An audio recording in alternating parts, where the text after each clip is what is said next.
Sri Lanka and Bangladesh. অধীর আগ্রহে বিশ্বকাপে বাংলাদেশের প্রথম ম্যাচের অপেক্ষায় ছিলেন ক্রিকেট ভক্তরা। আজ সেই অপেক্ষার পালা শেষ হলো। বিশ্বকাপের প্রথম ম্যাচেই ভক্তদের এক অনন্য উপহার দিল বাংলাদেশ ক্রিকেট দল। ভোর 6:30টায় ডালাসের গ্র্যান্ড প্যারিস স্টেডিয়ামে মুখোমুখি হয় বাঘ ও সিংহ।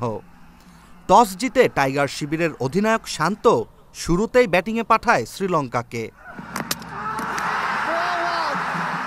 প্রথমে ব্যাট করতে নামা শ্রীলঙ্কার ব্যাটসম্যানদের শুরু থেকেই আক্রমণ করতে থাকে বাংলাদেশের বোলাররা। মুস্তাফিজুরের অসাধারণ বোলিংয়ে ছন্দছাড়া হয়ে পড়ে শ্রীলঙ্কান ব্যাটসম্যান, যেখানে 4 ওভারে মাত্র 17 রান দিয়ে মুস্তাফিজ তুলে নেন 3 উইকেট। এদিকে বাংলাদেশের হয়ে বিশ্বকাপের মঞ্চে প্রথম অভিষেক করা রিশাদ হোসেনও তার বোলিংয়ের হুঙ্কারে কাঁপিয়ে দেয় শ্রীলঙ্কাকে। বাংলাদেশ দলে যেন এমনই একজন লেগ স্পিনারের অভাব ছিল এতদিন।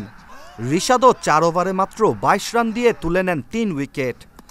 দুর্দান্ত এই বোলিং আক্রমণের ফলে শ্রীলঙ্কার সংগ্রহ দাঁড়ায় 124 রানে। তবে শ্রীলঙ্কার দেয়া মাত্র 125 রানের লক্ষ্য তাড়া করতে নেমে বাংলাদেশের ব্যাটিংয়ের শুরুতেই নেমে আসে সেই চিরচেনা ধস। ওপেনার সৌম্য 0 রানে ফিরে গেলে মাত্র 30 রান সংগ্রহ করতেই বাংলাদেশের 3 উইকেটের পতন হয়। তবে লিটন ও তৌহিদ হৃদয়ের হাতে বাংলাদেশ দল কিছুটা সামলে ওঠে। ধুকে ধুকে এগোতে থাকে জয়ের লক্ষ্যে, যেখানে হৃদয়ের 20 বলে 40 রানের ঝড়ো ইনিংসে বাংলাদেশ দলের জয় অনেকটাই নিশ্চিত হয়। সবশেষ 2 উইকেট হাতে রেখেই অল্প রানের এই সহজ ম্যাচটি কঠিন করেই জয় পায় টাইগাররা।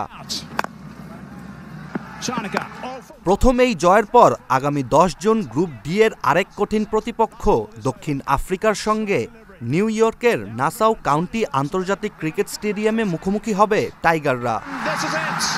Ishtiaque Hossain, channel S, sports desk.